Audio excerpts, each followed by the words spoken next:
नमस्कार साथियों, स्वागत है आपका हमारे यूट्यूब चैनल में। और हम देख रहे हैं हिंदी नेट सेट अध्ययन में। और जब नेट जेआरएफ के पाठ्यक्रम में जो निबंध रखे हुए हैं उसमें से हम निबंध देख रहे हैं भारतेंदु के। और भारतेंदु के निबंधों में हम देख रहे हैं भारतवर्ष उन्नति कैसे हो सकती है। यह जो निबंध है, यह निबंध 3 दिसंबर 1884 में प्रकाशित हुआ था।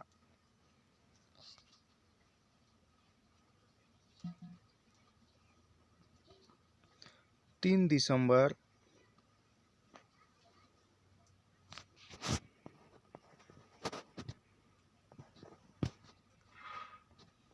1884 में यह निबंध प्रकाशित हुआ था। किस में प्रकाशित हुआ था? तो यह हरिश्चंद्र चंद्रिका पत्रिका में प्रकाशित हुआ था। हरिश्चंद्र चंद्रिका पत्रिका में यह निबंध प्रथम बार प्रकाशित हुआ था 1884 में।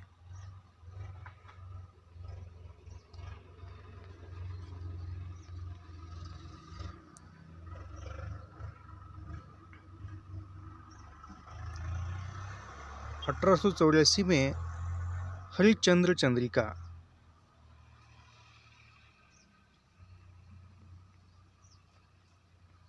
हरिश्चंद्र चंद्रिका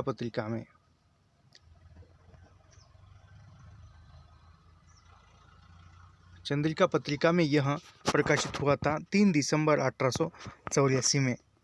तो यहाँ जो है बढ़ते हैं इस निबंध की ओर।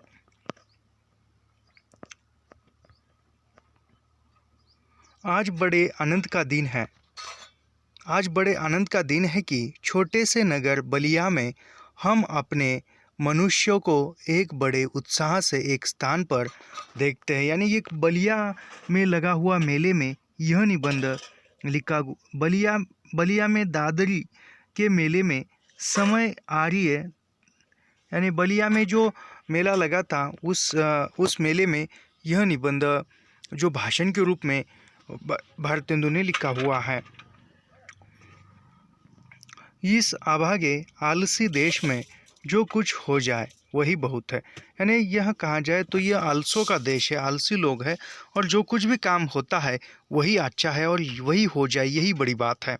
बनारस ऐसे बड़े नगरों में जब कुछ नहीं होता तो हम यह न कहेंगे कि बलिया में जो कुछ हमने देखा वह बहुत ही प्रशंसा योग्य है। इस उत्साह का मूल कारण जो हमने खोजा तो प्रकट हो गया कि इस देश के भाग्य से आजकल यहाँ सारा समाज ही एकत्र है। रॉबर्ट साहब बहादुर ऐसे कलेक्टर जहाँ हो वहाँ यौन ऐसा समाज हो। यानी यहाँ पर कौन से इसका कलेक्टर का नाम है तो रॉबर्ट साहब जहाँ पर हो, एक मिनट,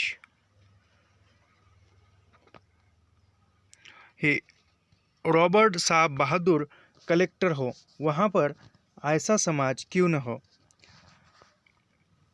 जिस देश और काल में ईश्वर ने अकबर को उत्पन्न किया था उसी में अबुल फजल बीरबल टोडरमल को भी उत्पन्न किया। यहाँ रॉबर्ट साहब अकबर है जो मुंशी चतुर्भुज, सहाय मुंशी बिहारी लाल साहब आदि अबुल फजल और टोडरमल है। हमारे हिंदुस्तानी लोग तो रेल की गाड़ी है। यानी भारतेंदु हिंदुस्तानी लोगों को क्या कहते हैं तो रेल की गाड़ी कहते हैं। और यहाँ पर किन किन साहित्यकारों का नाम आया है इस निबंध में, तो इस निबंध में है देखो अबुल फजल आया है, बीरबल आया है, टोडरमल जो कवि है उसका भी नाम आया है, और चतुर्भुज का भी नाम आया है, मुंशी चतुर्भुज, सहाय मुंशी बिहारी लाल साहब, अबुल फजल टोडरमल, यह तो इन साहित्यकारों का नाम आया है। हमारे हिंदुस्तानी लोग तो रेल की गाड़ी है। यानी हिंदुस्तानी लोगों को रेल की गाड़ी भी कहा गया है, यह भी बात याद रखिए। यद्यपि फर्स्ट क्लास, सेकंड क्लास आदि गाड़ी बहुत अच्छी और बड़े बड़े महसूल की इस ट्रेन में लगी है, पर बिना इंजन सब नहीं चल सकती।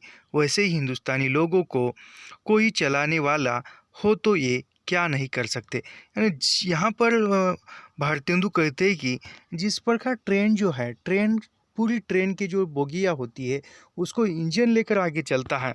उसी प्रकार भारतीय जो लोग हैं, करने के लिए वहाँ उतर आए तो बहुत कुछ कर सकते हैं, लेकिन उनसे काम करवा के लेना चाहिए, उसे आगे खींचने वाला चाहिए, तभी वह सब कुछ कर सकते हैं। इनसे इतना कह दीजिएगा कि चुप साधी रहा बलवाना, फिर देखिए हनुमान जी को अपना बल कैसा याद आता है। यानी उसके उसके अंदर एक चिंगारी है, उस चिंगारी को सुलगाने का काम कीजिए। सो बल कौन याद दिलावे, हिंदुस्तानी राजे महाराजे नवाब रईस या हकीम।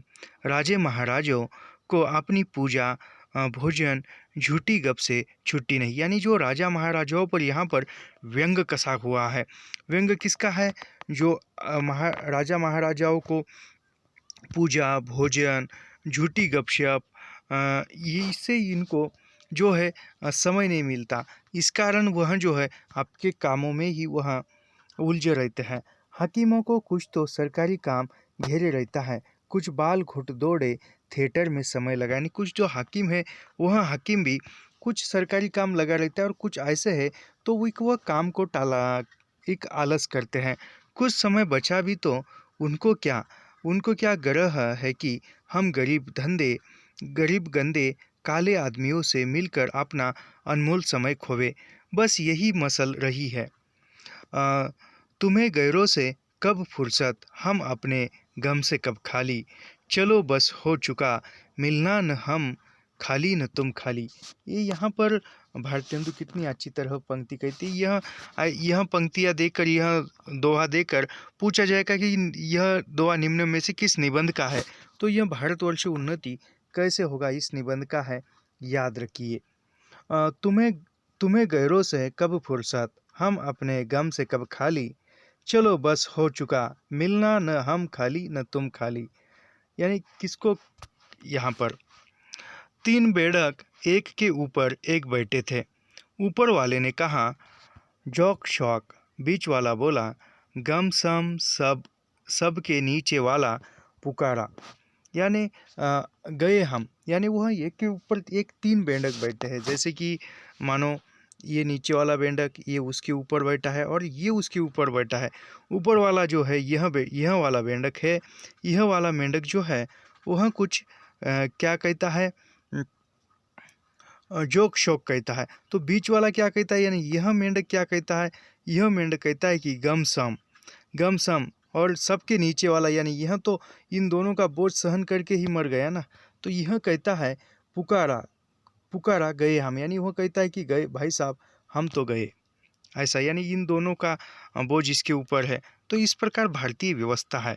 सो हिंदुस्तान की प्रजा की दशा यही है। गए हम। पहले भी जब आर्य लोग हिंदुस्तान में आकर बसे थे, राजा और ब्राह्मणों के जिसमें यह काम था कि देश में नाना प्रकार की विद्या और नीति फैलावे, और अब भी ये लोग चाहे तो हिंदुस्तान प्रतिदिन क्या प्रतिचिन्ह बढ़े। यानी जिस प्रकार जो विदेशी आक्रमण हुए, इस विदेशी आक्रमणों ने हमको हिंदुस्तानियों को किस प्रकार गुलाम बनाया, उस आर्यों ने उस मेंढक की तरह ही बनाया, यानी एक के ऊपर एक। पर इन्हीं लोगों को निकम्मेपन ने घेर रखा है। बौद्धरो मस्तरग्रस्ता प्रभाव समर दूषिता।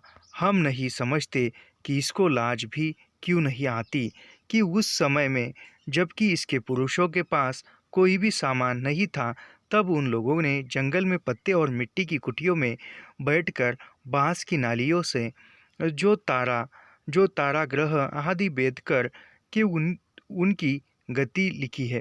यानी ये आजकल जो है विज्ञान आया है और बहुत कुछ इसके पास सामग्री है, बहुत कुछ तंत्रज्ञान है, तकनीकी है, लेकिन जिस आदिम युग में मानव के पास कुछ भी नहीं था, वह एक जो वृक्षों के पत्तियां होती है, वह उस पत्तियों का वृक्ष के पत्तियों की पोशाक करके वह रहता था, और जो बांस से बनाकर वह दूरबीन बनाकर जो ग्रह देख रहे थे आकाश के, तब उसने कुछ अभावों में उन्होंने करके दिखाया। लेकिन आज सब कुछ होने के बावजूद भी इंसान कुछ नहीं कर रहा है।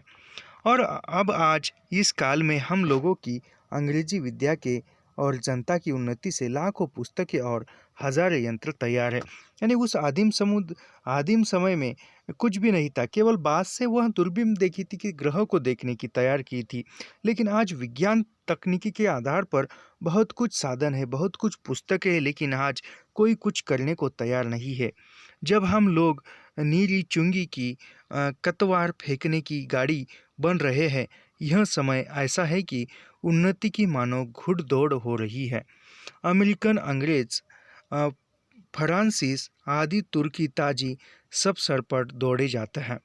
सबके नीचे में, सबके जी में यही यही है कि पाला हमी पढ़ ले छू ले। उस समय हिंदू का टियावाड़ी खाली खड़े खड़े टाँप से मिट्टी खोदते हैं।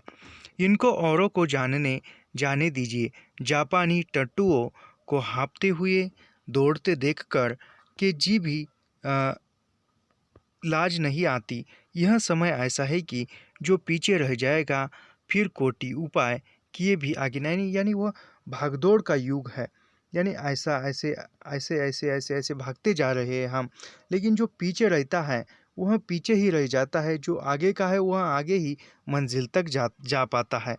लेकिन पीछे वाले की तरफ ये आगे जा रहा है तो ये पीछे वाले की तरफ मुड़कर नहीं देखेगा। इस प्रकार का यह युग है।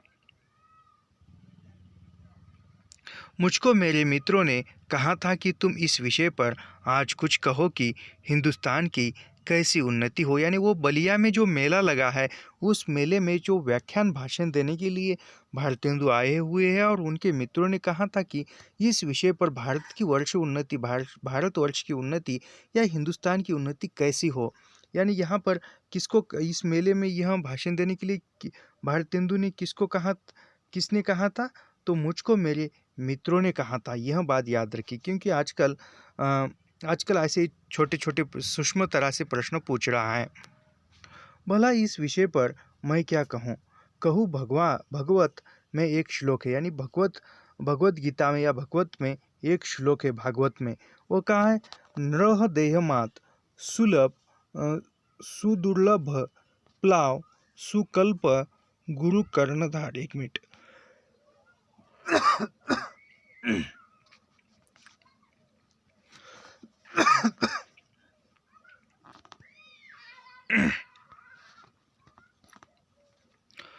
गुरु कर्णधार मया अनुकूले तफ श्वेतेरित पुमां भवादिब्द न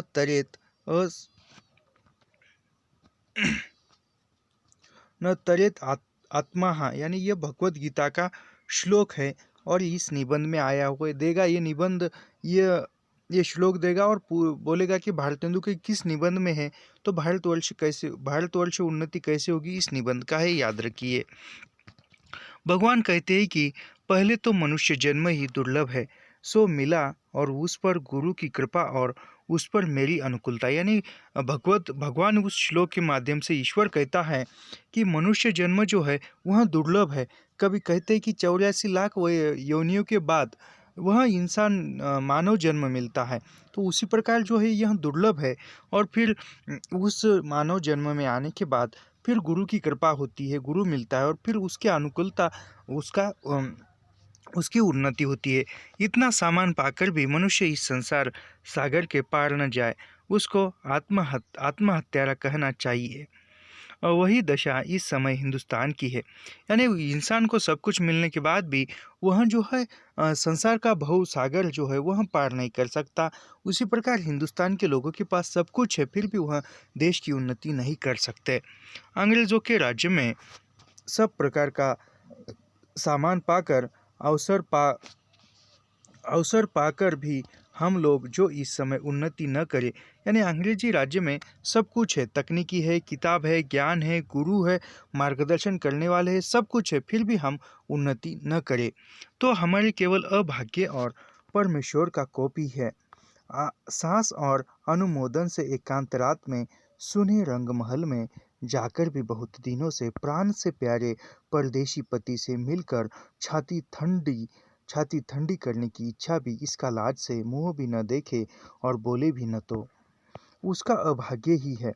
यह तो कल परदेश चला जाएगा। यानी वह विदेश में पति रहता है और वह आया है रंगमहल में, और आने के बाद वो उसकी पति जाती है और उसको गले से लगाती है और फिर उसको लज्जा महसूस करती है और वो कहती है कि फिर खुशी नहीं होगी, क्योंकि उसको खुशी मिलने की खुशी नहीं होगी, क्योंकि वह कल चला जाएगा, परदेश चला जाएगा।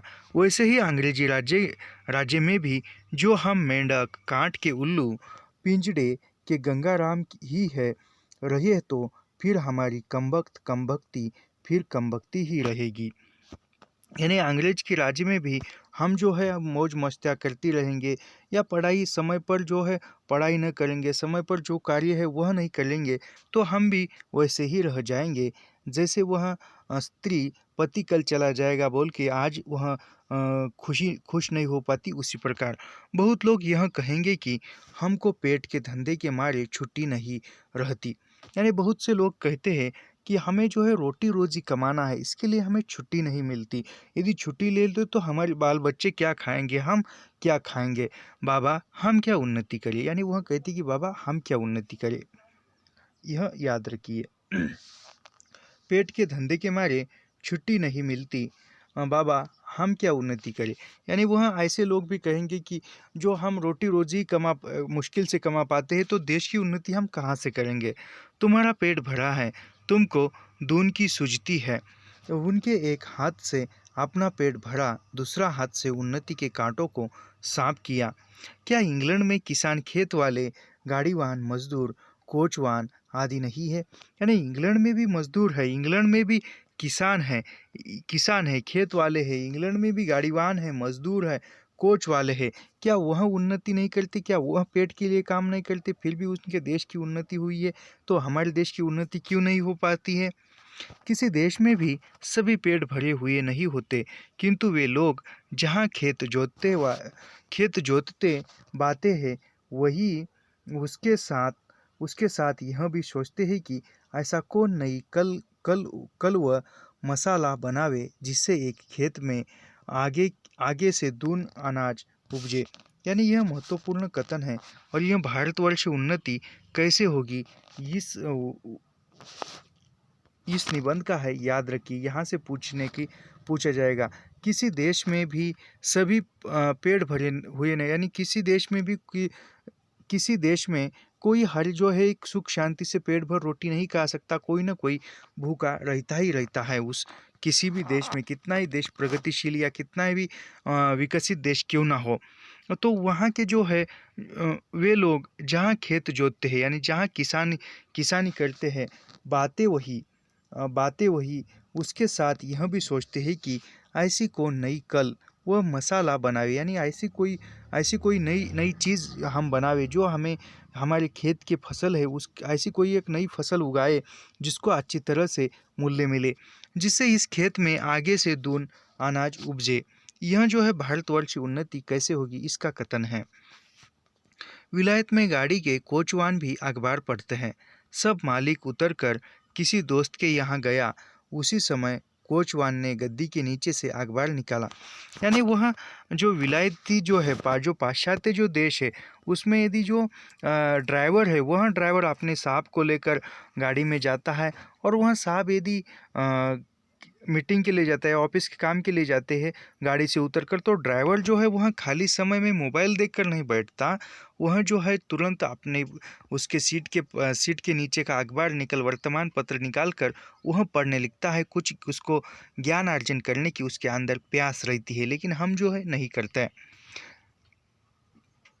यहाँ उतनी देर कोचवान हुक्का पिएगा या गप्पा करेगा। यानी यहाँ पर क्या है, यदि मालिक गाड़ी से उतर कर चला गया, तो यह बैठे बैठे क्या करेगा, हुक्का पिएगा या सिगरेट पिएगा या किसी से गप्पा करेगा। सो गप्पा भी निकम्मी, वहाँ के लोग गप्प ही देश के प्रबंध में छाटते। यानी यहाँ का इंसान जो खाली है, समय है, तो वह देश के हित की बात नहीं करेगा, तो वह ऐसे ही बिना काम के बातें करेगा। लेकिन वहाँ का कि कोई व्यक्ति है, तो वह खाली समय को सदुपयोग करता है। और उसको एक अच्छे काम में लाने का प्रयास करता है उस समय को। लेकिन हमारे यहाँ नहीं करता है, वहाँ के लोग गपशप करते हैं तो वहाँ कुछ अच्छे हित की बात करते हैं, या कहा जाए तो एक आगे बढ़ने की, उन्नति की बात करते हैं, कुछ नए विचार करते हैं, देश के बारे में सोचते हैं, लेकिन यहाँ के नहीं सोचते। सिद्धांत यह है कि वहाँ के लोगों का सिद्धांत है कि अभी वहाँ के लोगों का क्या सिद्धांत है, एक क्षण भी व्यर्थ न, यानी एक क्षण भी व्यर्थ न जाए। उसके बदले यहाँ के लोगों को जितना निकम्मापन हो उतना ही बड़ा अमीर अमीर समझा जाता है। यानी क्या है, जो वहाँ के लोग जो है, जो इलायत के, जो पाश्चिमात्य देश के जो लोग हैं, प्रगतिशील देशों के जो लोग हैं, वह लोग एक क्षण भी व्यर्थ नहीं गवाते। लेकिन यहाँ की क्या है, कितना बड़ा एक व्यंग कसा हुआ है। यहाँ के, हमारे यहाँ के लोगों को जितना बड़ा, जितना निकम्मा हो उतना ही बड़ा अमीर समझा, यानी जो जितना निकम्मा है, जो जितना टाइम पास करता है, जो जितना वह ऐसे ही फालतू की बातें करता है, वही अच्छा है, वही अमीर है, वही बड़ा है, ऐसा समझा जाता है। आलस से यहाँ इतनी बढ़ गई कि मलुकदास ने दोहा लिख डाला। यानी आलस को देखकर मलुकदास ने दोहा लिखा है। अजगर करे न चाकरी, पंछी करे न काम, दास मलुका कह गए सबके दाता राम। यह दोहा देकर पूछा जाएगा कि यह दोहा निम्न में से किस निबंध में दिया हुआ है, और कहाँ ऐसे ही पूछा जाएगा कि जो मलुकदास का दोहा निम्न में से किस निबंध में है, तो भारतवर्ष उन्नति कैसे होगी, इस निबंध में यह दोहा है। अजगर करे न चाकरी, पंछी करे न काम, दास मलुका कह गए सबके दाता राम। यह नेट की परीक्षा में या सेट की परीक्षा में बहुत बार दोहा आया है, लेकिन यह ऐसे आजकल जो है काफ़ी एक सूक्ष्मता के साथ पेपर प्रश्न पत्र हिंदी का आ रहा है, तो उस हिसाब से ऐसी छोटी छोटी बातें याद रखिए। चारों ओर आंख उठाकर देखिए तो बिना काम करने वालों की ही चारों ओर बढ़ती है। यानी जो काम नहीं करता, टाइम पास करता है, उसकी ही चारों तरफ जो है वाह वाह होने वाली है। रोजगार कहीं कुछ भी नहीं है। अमीरों, मुसाहिबी, दलालों या अमीरों के नौजवान लड़कों को खराब करना, यह किसी की जमा मार लेना, इसके सिवा बतलाए और कौन रोजगार है। यानी हमारे यहाँ रोजगार कौन कौन से है, तो रोजगार क्या है, रोजगार कहीं कुछ भी नहीं है। अमीरों, मुसाबी, दलालों या, एक मिनट, ये क्या हो गया,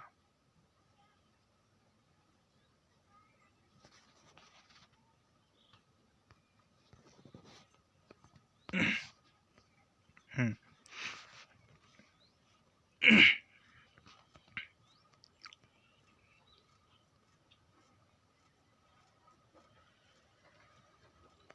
हाँ, हमारे यहाँ के रोजगार कौन कौन से है, तो जो अमीर है, अ, मुसाहिब है, दलाल है, अमीरों के नौजवान लड़कों को खराब करना, यानी उन अमीर घर के लड़के हैं तो उसको एक बुरी बातें बताना, उनकी एक मजाक उड़ाना, और कैसे है, जिस उम्र के हिसाब से उस उम्र की बातें किए जाए तो मन तुरंत वह बहक जाता है। यही उसका एक क्या है, रोजगार है। आगे का कुछ रोजगार नहीं है जिससे कुछ रुपया मिले। चारों ओर दरिद्रता की आग लगी हुई है। किसी ने बहुत ठीक कहा है कि दरिद्र कुटुंबी इस तरह अपनी इज्जत को बचाता फिरता है जैसे लाजवंती बहू फटे कपड़ों में अपने अंग को छिपाती है। यानी जो गरीब इंसान होता है, जो अपना सिर्फ पेट पाल सकता है, अपनी दो वक्त की रोटी खा सकता है, वह अपने आप को, अपने कुटुंब को, अपने परिवार को ऐसे बचाता है, ऐसी इज्जत बचाता है जैसे किसी कोई एक कुलवंती बहू है। यानी कोई एक कुलवंती बहू है और वह, उसके शरीर पर फटे पुराने कपड़े हैं, फिर भी वह अपनी इज्जत को संभालने के लिए उस फटे पुराने कपड़ों में ही खुद को एक छिपाए रखती है। उसी प्रकार यहाँ का गरीब जो इंसान है या दरिद्र कुटुंबी इस तरह अपनी इज्जत को बचाता फिरता है जैसे कुलवंती बहू फटे कपड़ों में अपने अंग को छिपाया जाती है। यानी जिस प्रकार यहाँ का दरिद्र इंसान भी या गरीब में से गरीब इंसान भी जो है उस कुलवंती बहू की तरह खुद की इज्जत बचाने का प्रयास करता है और खुद की इज्जत बचाता है। यदि कुलवंती बहू है तो उसके शरीर पर फटे पुराने कपड़े हैं, फटे पुरानी साड़ी है, उस साड़ी में वह खुद का शरीर छुपाने का प्रयास करेगी और वह छुपाएगी। उसी प्रकार यानी वह अपने इज्जत का या अपने शरीर का प्रदर्शन नहीं करेगी। उसी प्रकार दरिद्र कुटुंब भी अपनी खुद की जो मान मर्यादा है, इज्जत है, उसको संभाले रखेगा। वही दशा हिंदुस्तान की है। यानी उसी प्रकार की जो दशा है वह हिंदुस्तान की, यानी हिंदुस्तान जो है अपने पास जो भी है वह उसी में ही खुश है और उसी में वह खुद की जो इज्जत है, मान सम्मान है, वह बनाए रखने रखने का प्रयास कर रहा है। मुर्दुम मुर्दमशुमारी का रिपोर्ट देखने से स्पष्ट होता है कि मनुष्य दिन दिन यहाँ बढ़ते जाते, यानी दिनों दिन जो है लोक संख्या जो है बढ़ती जा रही है और रुपया दिनों दिन कमती होता जा रहा है, यानी रुपये की जो कीमत है डॉलर के सामने वो कम होती जा रही है। सो अब बिना ऐसा उपाय किए काम नहीं चलेगा कि रुपया भी बढ़े और वह रुपया बिना बुद्धि के न बढ़ेगा, यानी वह रुपया बढ़ने के लिए बुद्धि होनी चाहिए और बिना बुद्धिमान के रुपया नहीं बढ़ेगा। भाइयों, राजा महाराजों का मुंह मत देखो, यानी राजा महाराजों का मुंह मत देखो, उनकी प्रशंसा मत करो। मत यह आशा रखो कि पंडित जी की कथा में ऐसा उपाय बताएंगे कि देश का रुपया और बुद्धि बढ़े। यानी पंडित जी ने कहा कि इस साल जो है ज़्यादा बढ़ोतरी होगी, ज़्यादा पैसे आएंगे, तो वह पंडित जी ने बताएंगे कि देश का रुपया बढ़ेगा, इससे देश का रुपया नहीं बढ़ेगा। तुम आप ही कमर कसो, आलस छोड़ो। कब तक अपने को जंगली, हुस, मूर्ख, बूढ़े, डरपोक पुकारोगे? यानी वह कहते हैं कि तुम आलस छोड़ो, आलस छोड़कर तुम जो है कब तक खुद को हीनता के दृष्टि से देखोगे? कब तक तुम मूर्ख, बोधो, डरपोक पुकरवाओगे, यानी खुद को कहलाओगे मैं डरपोक हूँ, मुझे डर लगता है, मैं मूर्ख हूँ, ऐसा तुम कब तक जीवोगे? दौड़े इस घुड़दौड़ में जो पीछे पड़े तो फिर कहीं ठिकाना नहीं। यानी इसी समय के साथ साथ चलना पड़ता है। यदि समय के साथ साथ न चलते हैं तो एक बार समय निकल जाता है तो हम पीछे ही रह जाते हैं और समय जो है आगे निकल जाता है। तो उस घुड़दौड़ की तरह उस घुड़दौड़ में शामिल होकर दौड़ना चाहिए। जो आगे गया वह आगे ही जाता है और जो पीछे रह जाता है वह पीछे ही रह जाता है। यानी कैसे कि ऐसे ऐसे समझो, ये जो घोड़े की रेस है और यह जो है आगे निकले हुए घोड़े हैं और ये समझो ये पहले नंबर का घोड़ा आया है, यानी ये दो जो घोड़े हैं आगे आगे वाले गए हैं और ये आगे ही जाएंगे। जो पीछे रहे हैं कितना ही प्रयास करें इनको इनको नहीं रोक सकते या इनको पीछा नहीं कर सकते। जो पीछे रहे हैं वह पीछे ही रह जाएंगे। तो इसीलिए कैसा है, जो घुड़दौड़ की तरह जो आगे जाने का प्रयास कीजिए, ऐसा भारतेंदु कहते हैं। जो पीछे पड़े तो फिर कहीं ठिकाना नहीं, यानी पीछे गए तो यदि आपकी हारी है, फिर कब राम ननकपुर ए है। आपकी जो पीछे पड़े तो फिर रसातल की एक मिनट,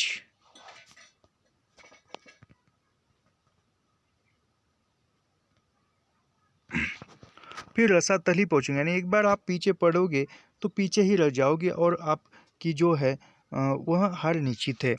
जब पृथ्वीराज को कैद करके गोरों ले गए, यानी जब यहाँ पर दृष्टांत बता रहे हैं कि जब पृथ्वीराज को गोरे जो है वह यानी अंग्रेज जो है कैद करके ले गए तो शहाबुद्दीन के भाई गयासुद्दीन से किसी ने कहा कि वह शब्द बेदी बान बहुत अच्छा मारता है। यानी पृथ्वीराज को वह ले गया और पृथ्वीराज को ले जाने के बाद जो शहाबुद्दीन का जो भाई था गयासुद्दीन, तो वहाँ किसी ने कहा कि पृथ्वीराज जो है बोलने में बहुत माहिर है, यानी एक शब्दवेदी बाण छोड़ता है तो वो बहुत अच्छा यानी बोलकर ही वह इंसान को हराता है, ऐसा कहा पृथ्वीराज। एक दिन सभी नियत हुई और 7 लोहे के तावे तावे बाण से फोड़ने को रखे गए। यानी एक दिन सब कुछ नियत हुआ कि वह बोलकर माहिर करता है या बोलकर सामने वाले को चुप करता है, तो 7 लोहे के तावे बाण से फोड़ने को रखा। यानी इस पर जो है रामकुमार वर्मा की पृथ्वीराज की आंखें नामक जो एकांकी है वह एकांकी इसी विषय पर आधारित है। पृथ्वीराज को लोगों ने पहले से ही अंधा कर दिया, यानी उसको पहले से ही अंधा कर दिया, कुछ दिखाई न दिया, यानी उसके आंखें निकाल गई।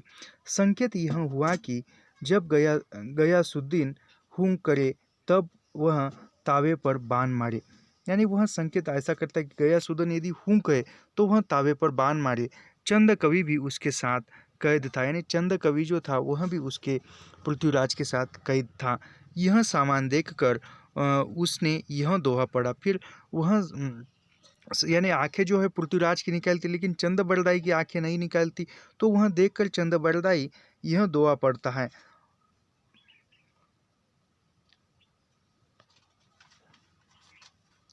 अ, अब की चढ़ी कमान को जाने फिर कब चढ़े, जिन चूके चहु आन ई के मारे इक सर। यानी वहाँ पढ़कर बता रहे हैं। इसका संकेत समझकर जब गयासुद्दीन ने खूं किया तो पृथ्वीराज ने उसी को बाण मार दिया। यानी फिर वह इस दोहे के माध्यम से चंद बरदाई ने या चंद ने पृथ्वीराज को कहा कि यह आपको बहला रहा है, फंसा रहा है, धोखा दे रहा है। जब हूँ कर रहा है और बाण मार रहा है, तब यह संकेत सुनकर पृथ्वीराज, जब गयासुद्दीन ने बाण मारा और हूँ किया तो पृथ्वीराज ने तुरंत उसी बाण को गयासुद्दीन को ही उड़ा दिया। वही बात अब है। अब की चढ़ी इस समय में सरकार का राज्य पाकर और उन्नति का इतना सामान पाकर भी तुम लोग अपने को न सुधारो तो तुम ही रहो, और वह सुधरना भी ऐसा होना चाहिए कि सब बात में उन्नति हो। यानी सब कुछ हमारे पास तकनीक है। यानी कहाँ जाए तो कुछ लोग कहते हैं कि हमने बहुत अभाव में पढ़ाई की है और अब जाके हम सफल हुए हैं। तो अब जो है सब कुछ बच्चों के पास कंप्यूटर है, लैपटॉप है, सब किताबें है, फिर भी वहाँ बच्चे पढ़ाई नहीं करते। तो यह सब कुछ होने के बावजूद भी, सब सुख सुविधा होने के बावजूद भी जो प्रयास नहीं करते, कष्ट नहीं करते, आगे बढ़ते नहीं है, तो उसकी उन्नति कैसी नहीं करती। तुम सुधारो। यानी यहाँ पर यह काफ़ी हमारे नेट के परीक्षा में भी यह जोश जुनून उत्साह भरने वाला, पढ़ाई करने में जोश जुनून उत्साह भरने वाला निबंध है। आपकी चढ़ी इस समय में सरकार का राज्य पाकर और उन्नति का इतना सामान पाकर भी तुम लोग अपने को, यानी सब कुछ उन्नति का इतना सामान जो चाहिए वह है हमारे पास, पाकर भी तुम लोग अपने को न सुधारो तो रहो, और वह सुधरना भी ऐसा होना चाहिए कि सब बात में उन्नति हो। यानी सब बात में उन्नति हो, सब बात में सफलता ही सफलता हो। धर्म में घर, यानी कहाँ कहाँ पर सफलता है? धर्म में, घर में, काम में, बाहर में, सभी तरफ सफलता ही सफलता हो। काम में, रोजगार में, शिष्टाचार में, चाल चलन में, घर में, बल में, समान में, समाज में, युवा में, वृद्ध में, स्त्री में, पुरुष में, अमीर में, गरीब में, भारतवर्ष की सब आस्था, सब जाति, सब देश में उन्नति करो।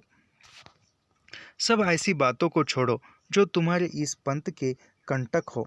चाहे तुम्हें लोग निकम्मा कहे या नंगा कहे, कृत्यात क्रस्तान कहे या भ्रष्ट कहे, तुम केवल अपने देश की दीन दशा को देखो और उनकी बात मत सुनो। यानी जो धर्मांधता के बारे में या जाति धर्म के बारे में हमें फुसलाते हैं, जाति धर्म के बारे में ही हमें सोचने के लिए वह विवश करते हैं, गरीबी वह, यानी सब जाति सब देश में उन्नति करो, यानी सब जाति धर्मों में तुम उन्नति करो।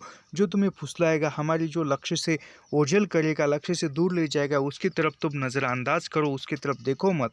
अपमान पुरस्कृते मान कृत्वा तु पृष्ठतः सो कार्य साधतये धीमान कार्य दसो ही मूर्खता। जो लोग अपने को देश हितैषी मानते हो, वह अपने सुख को होम करके, अपने धन और मान का बलिदान करके कमर कस के उठो। यानी जो लोग खुद के स्वार्थी है, यानी खुद का यश प्राप्त करना चाहते हैं, वह खुद की संपत्ति, खुद का जो भी है वह सब कुछ त्याग कर तुम देश के लिए लड़ो, देश के लिए काम करो। ऐसा वे भारतेंदु कहते हैं। देखा देखी थोड़े दिन में सब हो जाएगा। अपनी खराबियों के मूल कारणों को खोजो। यानी जो देखा देखी वह सब कुछ एक दिन मिट जाएगा, छूट जाएगा, लेकिन जो अपने अंदर की खराबी, यानी अपने अंदर की, खुद के अंदर की जो कमी है, वह उस कमी को देखो, फिर मूल कारणों को खोजो। यानी वह कमी है हमारे अंदर, किसी को जो कितना ही पढ़े याद नहीं रहता, वह भूलने की जो आदत है, उस किस कारण हमारी भूलने की आदत है, यह उस कारण को छोड़ो। यानी कमी को ढूंढो और उस कमी के कारणों को खोजो। कोई धर्म की आड़ में, कोई सुख की आड़ में छिपे हैं। यानी उस कमियों के कारण क्या है, जो खराबी है, खराबी के मूल कारण कौन कौन से है? कोई जो है धर्म की आड़ में छुपा है, कोई सुख की आड़ में छुपा है। उन चारों को वहाँ से पकड़ कर लाओ, उनको बांध बांध कर कैद करो। यानी जो भी हमारे अंदर जो कहा जाए तो षड्रिपु है, जो भी हमारे जो दुश्मन है, जो विचारों के, उसको तुम मारो और कैद करके रखो, यानी उसको हमारे जीवन से निकाल दो। हम इससे बढ़कर क्या कहे कि जैसे तुम्हारे घर में कोई पुरुष व्यभिचार करने आवे तो जिस क्रोध से उसको पकड़कर मारोगे और जहाँ तक तुम्हारे में शक्ति होगी उसका सत्यानाश करोगे, उसी तरह इस समय जो बातें तुम्हारे तुम्हारे उन्नति पर पथ की कांटों है उनकी जड़ खोद कर फेंक दो। यानी वह आगे भारतेंदु कहते हैं कि कोई हमारे घर में पुरुष आया है या कोई इंसान आया है और वह हमारे घर में आकर कोई गलत काम कर रहा है, व्यभिचार यानी कोई गलत काम कर रहा है, हमारे घर को उससे नुकसान होने वाला है और वह उसके कार्य से नुकसान होने वाला है, तो हम उसको पकड़कर जितनी शरीर में शक्ति है उन पूरी शक्ति से उसका हम प्रतिकार करते हैं और उसको मारकर घर से भगा देते हैं। उसी प्रकार जो है हमारे उन्नति के मार्ग में जो भी समस्या है, जो भी रास्ते में गड्ढे आ रहे हैं, जो भी हमारे दीवारें खड़ी है रास्ते में, उन सभी दीवारों को, उन सभी बातों को तुम निकाल कर फेंक दो पूरे शक्ति से, पूरे तन मन से। उन बुरे शक्तियों का, बुरे कांटों का तुम प्रतिकार करो, प्रतिरोध करो, कुछ मत डरो। जब तक 100-200 मनुष्य बदनाम न होवे, जात से बाहर न निकाले जाएंगे, दरिद्र न हो जाएंगे, कैद न होंगे, बरंस जान से न मारे जाएंगे, तब तक कोई देश न सुधरेगा। यानी जब तक देश के कोई किसी धर्म से कुछ लोग बदनाम नहीं होंगे, 200 लोग बदनाम नहीं होंगे, तब तक वह धर्म नहीं सुधरेगा। जात से बाहर न निकाले जाएंगे, दरिद्र न हो जाएंगे, कैद न होए, वरंस जान से न मारे जाए, यानी कैद करके जान से न मारे जाएंगे, तब तक कोई देश नहीं सुधरेगा या इंसान नहीं सुधरेगा। अब यह प्रश्न होगा कि भाई हम तो जानते ही नहीं कि उन्नति और सुधारना किस चिड़िया का नाम है। ये देखो, हम तो जानते, किसी के मन में प्रश्न उपस्थित होगा, यानी वो भारतेंदु भाषण दे रहे हैं और भाषण देते देते उनके मन में विचार आया है कि यहाँ पर बैठे हुए जो भी श्रोतागण हैं, उस श्रोतागण से पता नहीं कि उन्नति क्या है, यानी उन्नति और सुधारना किस चिड़िया का नाम है। यानी उन्नति यानी क्या है, सफलता यानी क्या है पता नहीं, और हम सफलता पर बात कर रहे हैं, सफलता पर भाषण दे रहे हैं, और सामने बैठे वाले इंसान को सफलता क्या है यही पता नहीं है, तो क्या नहीं, तो उसको हम क्या सिखा सकते हैं, वह हमसे क्या ज्ञान ले जाएगा। तो उसी प्रकार वहाँ पर भारतेंदु के मन में प्रश्न आया कि इन लोगों को उन्नति यानी क्या पता है या नहीं। जिस किसी को अच्छा समझे, क्या ले क्या छोड़े, तो कुछ बातें तो इस शीघ्रता से मेरे ध्यान में आती है, उनको मैं कहता हूँ। यानी वह क्या क्या छोड़ना है, क्या लेना है, किस बातों को आगे लेना है, किस बातों को जीवन में हमारे साथ रखना है, यह जो बातें हैं वह भारतेंदु आगे कहते हैं।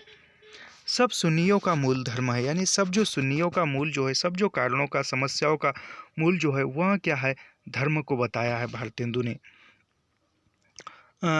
इससे सबसे पहले धर्म की उन्नति करनी उचित है, यानी सब समस्या का मूल क्या है, धर्म है, तो सबसे पहले किसकी उन्नति करनी चाहिए, यानी धर्म की उन्नति करनी चाहिए। देखो, अंग्रेजों की धर्म नीति राजनीति परस्पर मिलती है, यानी अंग्रेजी की जो धर्म नीति है, राजनीति है, वह परस्पर मिलती जुलती है या मिलती है। इससे उनकी दिन दिन कैसी उन्नति, यानी उसकी जो धर्म नीति राजनीति है वह परस्पर मिलती जुलती है, इसलिए उसकी दिनों दिन जो है प्रगति होती रहती है, उन्नति होती रहती है। उनको जाने दो, अपने ही यहाँ देखो। अभी भारतेंदु कहते उन अंग्रेजी को छोड़ो, लेकिन हमारे देश के अंदर का देखो, हमारा देखो। तुम्हारे धर्म की आड़ में नाना प्रकार की नीति, समाज गठन, वैधक आदि भरे हो, यानी हमारे धर्म के अंदर क्या है, नाना प्रकार की नीति है, बहुत से नियम है, बहुत सी नीतियाँ है, और उसमें समाज संगठक यह भी उसमें है। दो एक मिसाल सुनो, तुम्हारा बलिया के मेला का यही स्थान क्यों न चुना गया, यानी वह उदाहरण देते हुए कहती कि तुम्हारा जो बलिया स्थान है, इसी बलिया स्थान को चुनकर, यानी उदाहरण देकर बताते हैं, जिसमें जो लोग कभी आपस में नहीं मिलते, यानी जो लोग बलिया में है, जो लोग आपस में कभी नहीं मिलते, कभी एक दूसरे से बात भी नहीं करते, 5-5 कोस से लोग एक जगह एकत्र होकर आपस में मिले, यानी वह कभी किसी से नहीं मिलती, लेकिन 10-10 5-5 कोस 5-5 10-10 मील से लोग आकर एकत्र होकर मिल गए हैं। आपस में मिले, एक दूसरे का दुख सुख जाने, यानी आपस में मिलने के बाद एक दूसरे का दुख सुख जाने, एक दूसरे का हालात पूछे, यानी एक दूसरे से वार्तालाप करे। गृहस्थी के काम की वह चीज़ें जो गांव में नहीं मिलती यहाँ से ले जाए, यानी जो गृहस्थी की जो चीज़ें हैं, परिवार की ज़रूरी चीज़ें वह गांव में नहीं मिलती, वह मेले से ले जाए या किसी शहर से। एकादशी का व्रत क्यों रखा है, यानी एकादशी का व्रत क्यों रखा है, जिसमें महीने महीने 2 महीने एक उपवास से शरीर शुद्ध हो जाए। गंगा जी नहाते जाते हैं तो पहले पानी सिर पर चढ़ाकर तब पैर पर डालने का विधान क्यों है, यानी वह कहते हैं कि महीने में एक आध बार उपवास करने से या ये महीने में 1-2 उपवास करने से शरीर जो है एकादशी क्यों रखते हैं, एकादशी व्रत जो है क्यों रहते हैं, महीने में एक बार आता है तो वह व्रत क्यों रखते हैं। महीने में 1-2 उपवास करने से शरीर शुद्ध हो जाएगा। जब हम गंगा जी नहाने जाते हैं तो पहले पानी सिर पर ही क्यों लेते हैं और बाद में पैर पर क्यों लेते हैं, बाद में पैर क्यों भिगाते हैं, पहले सिर क्यों भिगाते हैं, इसका भी एक विधान है, विधि है, ऐसा वे बताते हैं। जिससे तुलीय से गर्मी सिर पर चढ़कर विकार न उत्पन्न करे, यानी वह कहते हैं कि पहले हम यदि पैर को भिगोते हैं या पैर पानी में भिगोते हैं तो पैर की जो गर्मी है वह ऊपर जाकर सिर में न आ जाए, इसलिए पहले सिर भिगाना चाहिए पानी में। दिवाली इसी हेतु है कि इसी बहाने साल भर में एक बार तो सफाई हो जाए। होली इसी हेतु है कि बसंत की बिगड़ी हवा स्थान स्थान पर अग्नि जलने से स्वच्छ हो जाए। यानी यहाँ दीपावली किस लिए है, दीपावली इसलिए है कि हमारा जो शरीर है वह मैला हुआ है, उसकी साफ सफाई हो जाए। यानी दीपावली में जो भी वह सामग्री रहती है वो शरीर पर लगाकर स्नान करते हैं, तो वहाँ दीपावली इसलिए है कि हमारा हमारे अंग की सफाई हो जाए। उसी प्रकार होली किस लिए है, होली बताते हैं कि जब बसंत ऋतु आती है, बसंत ऋतु में हवा जो है बड़ी तेज चलती है, पत्ते झड़ते हैं, हवा यहाँ से वहाँ जाती है, धूल उड़ती है, तो वहाँ सब कुछ जो है होली में जब होली दहन होता है, होली की अग्नि से उस हवा के साथ जो भी स्थान स्थान पर गंदगी जमी है वह सब गंदगी जो है जल कर नष्ट हो जाए, इसीलिए होली है।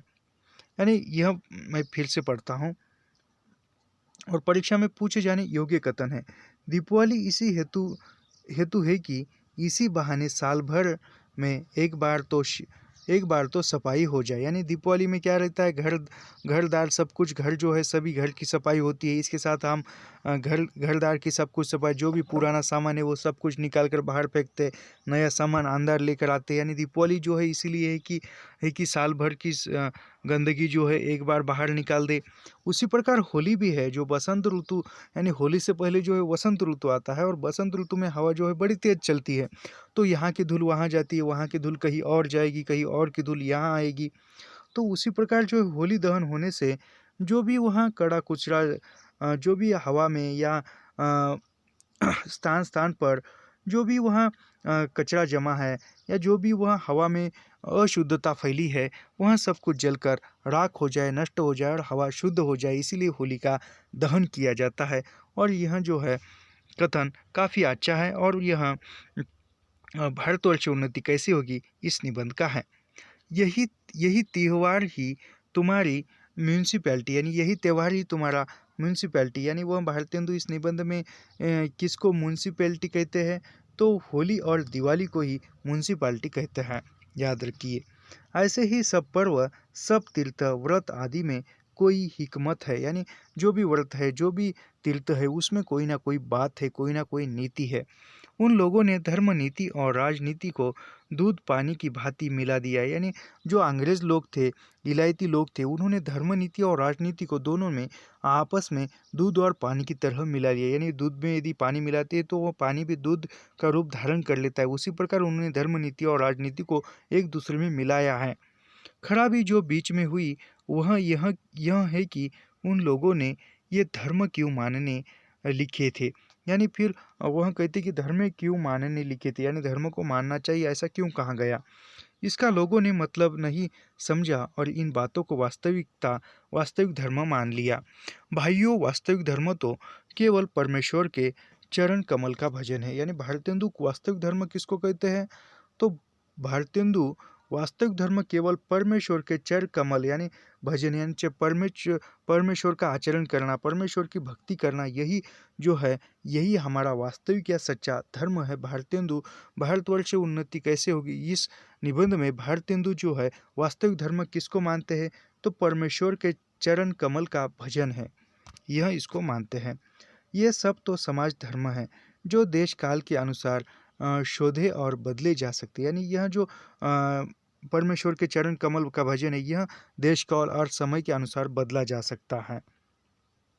दूसरी खराबी यह हुई कि उन्हीं महात्मा बुद्धिमान ऋषियों के वंश के लोगों ने अपने बाप दादा का मतलब न समझकर बहुत से नए नए धर्म बनाकर शास्त्रों में धर दिए। सभी तिथि व्रत और सभी स्थान तीर्थ हो गए, यानी जो वह ऋषि मुनि के जो भी रिश्तेदार थे या जो भी बाप दादा थे और जिनके भी जो भी लेखक थे उनके जो भी महात्मा बुद्धिमान थे उनके उन ऋषि वंश के जो भी लोग थे उन्होंने उन ऋषियों के ज्ञान को न समझकर उनसे एक नए धर्म बना दिए और धर्म शास्त्रों में एक अलग से तिथि मानकर कुछ व्रत, कुछ स्थान, कुछ तीर्थ स्थान ऐसे उन्होंने बना दिए धर्म ग्रंथों के आधार पर, और वो धर्म ग्रंथ पढ़कर वही को हम आगे ले जाने लगे।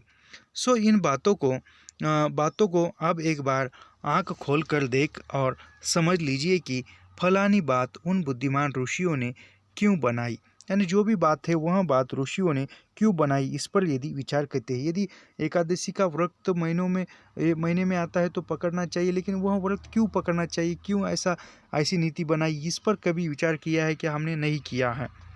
उनमें देश और काल के अनुकूल और उपकारी हो उनका ग्रहण कीजिए, यानी जो भी वहाँ क्यों बना है इसका विचार कीजिए, और जो भी उस काल के अनुकूल हो, उस स्थान के या समय के अनुकूल हो उसका ग्रहण करिए, यानी वह चीज़ ले लीजिए।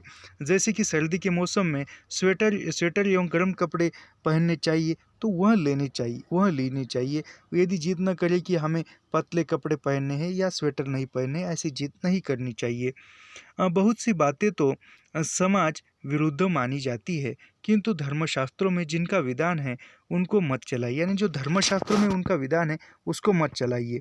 जैसा जहाज का सफ़र विधवा विवाह आदि लड़कों की, यानी जहाज का जो सफ़र है वह विधवा विवाह आदि लड़कों की छोटेपन ही में शादी करके उनका बल बीजन आयुष्य सब मत घटाइए, यानी जो यहाँ पर बाल विवाह भी नहीं करना चाहिए। यह भी कहते हैं यदि छोटी उम्र में यदि विवाह हो जाए तो उन्नति कहाँ करेगा। जैसे कि जैसा जहाज का सफ़र विधवा विवाह आदि लड़कों की छोटेपन ही में शादी करके उनका बल बीजन आयुष्य सब मत घटाइए, यानी जो भी कैसा है यदि छोटी उम्र में शादी होने के बाद ये बड़े अभी पहले जो था बाल विवाह पद्धति थी, तो बाल विवाह में लड़की की उम्र कम से कम 6 साल की होगी या 8 साल की होगी, लड़की की उम्र 8 साल की होगी और लड़की की उम्र कम से कम यहाँ पर 25 साल की होगी। तो जाहिर सी बात है कि यह 25 साल बड़ा है और ये इसकी उम्र 25 है और लड़की की उम्र 8 साल है, तो यह तो है ऊपर जो है यानी इसका स्वर्गवास तो हो जल्दी होगा, फिर यह लड़की जो है फिर विधवा हो जाएगी। तो फिर ऐसी जो है समस्या जो है उस लड़की के जीवन में खुद ही ला कर दी है, तो ऐसा वह मत कीजिए, ऐसा वो कहते हैं। आप उनके माँ बाप है या शत्रु है, यानी वह कहते हैं भारतेंदु कि आप उस लड़की के माता पिता हो या शत्रु हो या दुश्मन हो, वीर्य उनके शरीर में पुष्ट होने दीजिए, यानी जो भी काम वासना रूपी जो वीर्य है वह वीर्य हमारे शरीर में एक पुष्ट होने चाहिए, उसका भी पोषण होना चाहिए।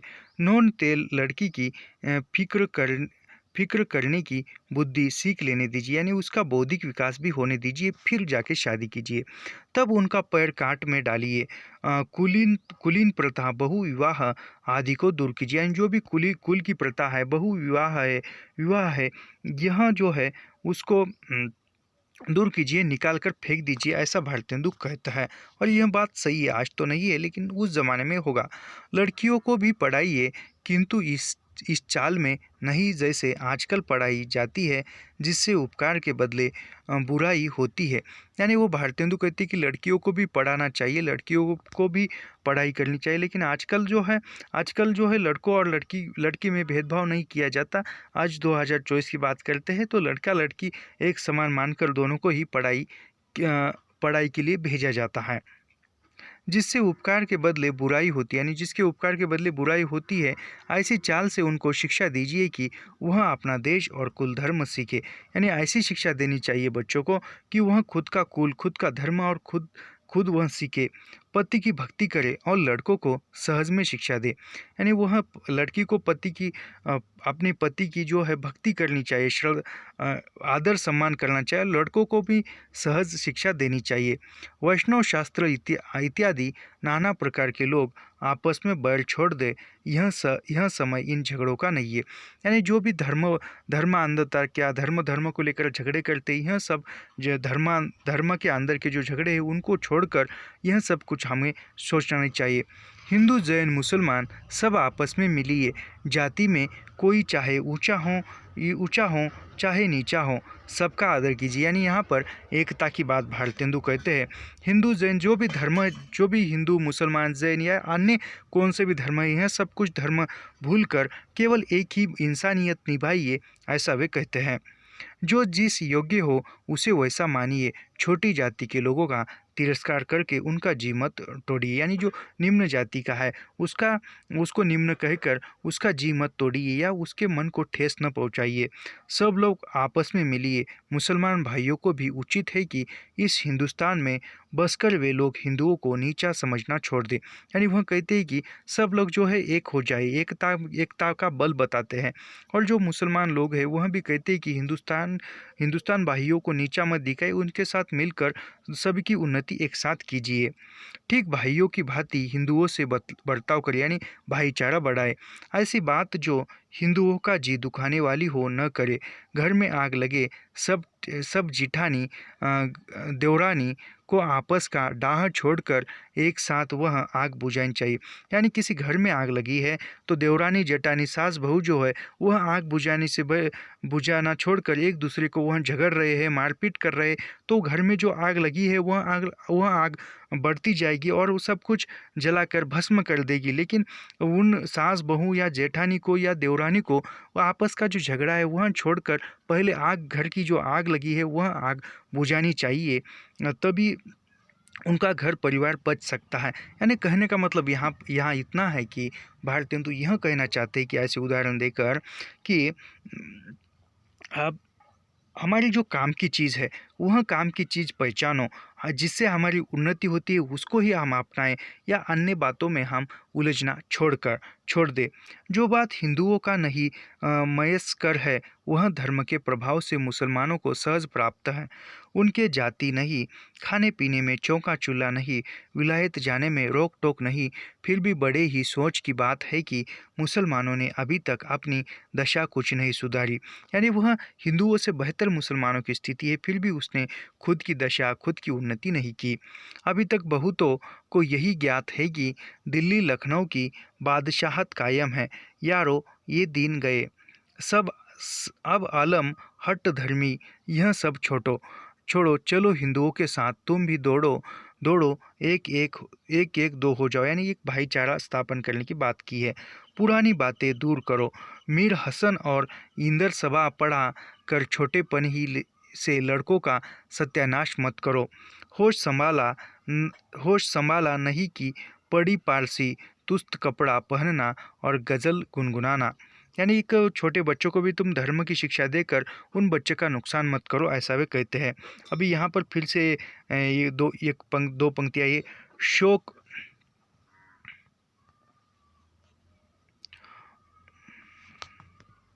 एक मिनट,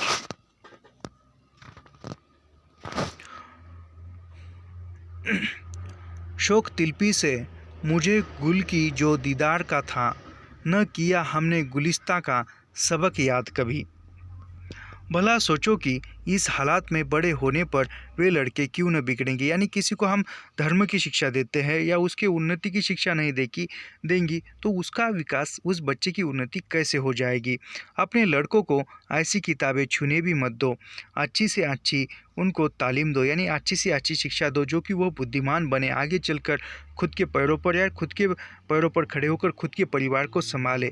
पेंशन और वजीफे या नौकरी का भरोसा मत छोड़ो, लड़कों को रोजगार सिखलाओ, विलायत भेजो, छोटेपन से मेहनत करने की आदत दिखाओ, यानी छोटेपन से मेहनत करने की आदत दिखाओ। आजकल तो छोटे बच्चे ही मोबाइल में लगे रहते हैं। सौ महिलों के लाड़ प्यार, दुनिया से बेखबर रहने की राह मत दिखलाओ। भाई, यानी कितना निबंध बचा है देखते हैं हम। एक ही पन्ना है और हमारा 6 मिनट में हो जाएगा। भाई हिंदुओं, तुम भी मत मंतारों का आग्रह छोड़ो, यानी तुम भी जो है मतभेदों का जो आग्रह है वह भी छोड़ो और तुम भी आपस में मुस्लिमों को अपनाओ या एक हो जाओ, आपस में प्रेम बढ़ाओ, इस महामंत्र का जप करो। जो हिंदुस्तान में रहे चाहे किसी जाति किसी रंग का क्यों न हो वह हिंदू है। यानी जो हिंदुस्तान का है वह हिंदू है, चाहे वह मुसलमान हो, सिख हो या कसाई हो या अन्य किसी भी जाति धर्म का हो, कि धर्म का क्यों न हो, वह हिंदुस्तान में है तो केवल वह हिंदू है। हिंदू की सहायता करो। और बंगाली, मराठा, पंजाबी, मद्रासी, वैदिक, जैन, ब्राह्मणों, मुसलमानों, सब एक का हाथ पकड़ो, यानी सब एक हो जाओ। कारगिल जिससे तुम्हारे यहाँ बढ़े, तुम्हारा रुपया तुम्हारे ही देश में रहेगा। यानी कारगिल तुम बढ़ो, खरीदार तुम बढ़ो, कारगिल तुम बढ़ो, क्योंकि कारगिल यहाँ का होगा तो यहाँ पर ही वस्तु बनेगी और यहाँ पर ही बिकेगी। जो भी पैसा बाहर जाने से बेहतर है कि वह इसमें ही इसी देश में रहेगा। देखा जैसा हजार हजार धारा होकर गंगा समुद्र में मिलती है, वैसे ही तुम्हारे लक्ष्य में हजार तरह से इंग्लैंड, फ्रांसीसी, जर्मनी, अमेरिका को जाती है। यानी जैसे कि अनेक नदियाँ अनेक गंगाएं मिलकर समुद्र बनता है, उसी प्रकार जो है एक छोटी छोटे रूप से जो है पैसा जमकर इंग्लैंड में जाता है, इंग्लैंड में जाता है और जो हमारी जो लक्ष्मी है यानी पैसा जो है इंग्लैंड में जा रहा है और हजार तरह से इंग्लैंड, फ्रांसीसी, जर्मनी, अमेरिका को जाता है। यानी जिस प्रकार कुछ छोटी मोटी नदियाँ मिलकर समुद्र बनता है, उसी प्रकार कुछ छोटे मोटे गांव शहरों की कमाई मिलकर जो है वह इंग्लैंड, फ्रांस यानी जर्मनी, अमेरिका में जा रही है। दिया सलाई ऐसी तुच्छ वस्तु भी वही से आती है, यानी दिया सलाई जो है वह तुच्छ वस्तु भी पाश्चात्य की तरफ से ही आती है। ज़रा अपने ही को देखो, तुम जिस मार्किन की धोती पहने हो वह अमेरिका की बनी, यानी जो ऐसी जो बॉर्डर की जो धोती होती है एक मिनट ऐसी एक जो धोती होती है और उसके बॉर्डर पर एक नक्शी काम किया होता है, वह धोती अमेरिकी की होती है, विलायती होती है। और जो देशी धोती होती है उसकी बॉर्डर नहीं होती और उसके बॉर्डर पर नक्शी काम नहीं किया होता है। जिस लकलाट का तुम्हारा अंगा है वह इंग्लैंड का, यानी जो तुम्हारा शर्ट है वह इंग्लैंड का है। फ्रांसीसी की बनी कंघी से तुम सिर झाड़ते हो और जर्मनी की बनी चर्बी की बत्ती तुम्हारे सामने जल रही है। यह तो वही मसल हुई। एक बेफिक्रे मंगती का कपड़ा पहनकर किसी महफिल में गए। कपड़े को पहनकर एक ने कहा, अजी अंगा तो फलाने का है। दूसरा बोला, अजी टोपी भी फलाने की है। तो उसने हंसकर जवाब दिया कि घर की तो मूछें ही मूछें है। यानी कोई जो है दूसरों के कपड़े दूसरों की टोपी पहनकर किसी बाहर गया और कोई देख कर कहता है कि ये शर्ट किसी और का है, टोपी किसी और का है। जो पहन कर गया वो कहता है कि सब दूसरे का है, लेकिन मूछें जो है, मेरी मूछें जो है वह मूछें ही घर की है अफसोस तुम ऐसे हो गए कि अपने नीज की काम की वस्तु भी नहीं बना सकते, यानी जो खुद के काम की वस्तु है वह भी आप नहीं बना सकते। भाइयों, आप तो नींद से जागो, अपने देश की सब प्रकार से उन्नति करो। यानी अब तक जो हुआ वह हो गया, जो बीत गया वह बीत गया। अब तो तुम जागो, उठो और देश की उन्नति करो, जिसमें तुम्हारी भलाई हो। वैसे ही किताब पढ़ो, वैसे ही खेल खेलो, वैसा बातचीत करो।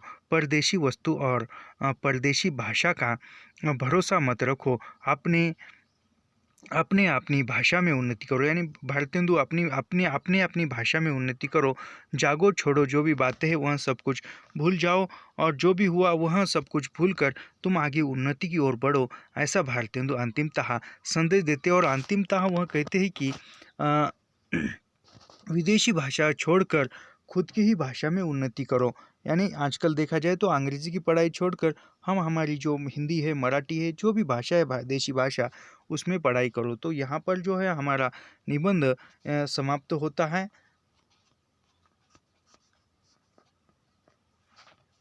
होता है।